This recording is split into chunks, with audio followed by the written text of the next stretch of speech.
পুচু কি করছো তুমি? এখন ব্রাশ করছো? তারপরে খাবে? বন্ধুরা, তোমরা সবাই দেখো পুচু কীরকম একা একা ব্রাশ করছে। বাবা পুচু, তুমি তো দুবেলা একদম টাইমে ব্রাশ করো। হ্যাঁ হ্যাঁ, দুবেলা ব্রাশ করতে হয়। ও, তাহলে কি দাঁত ভালো থাকে? তোমার দাঁত কই দেখাও তো। কই দাঁত, কই দাঁত?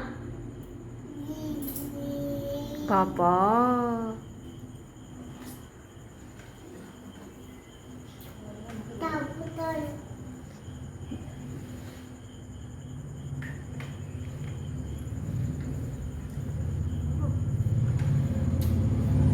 পুচুর এই ভিডিওটা যদি আপনাদের ভালো লেগে থাকে তাহলে একটু লাইক, কমেন্ট আর শেয়ার করে দেবে। আর আরও নতুন নতুন ভিডিও দেখার জন্য চ্যানেলটা অবশ্যই সাবস্ক্রাইব করে রাখবে। পুচুমা বাই করো, বলো বাই।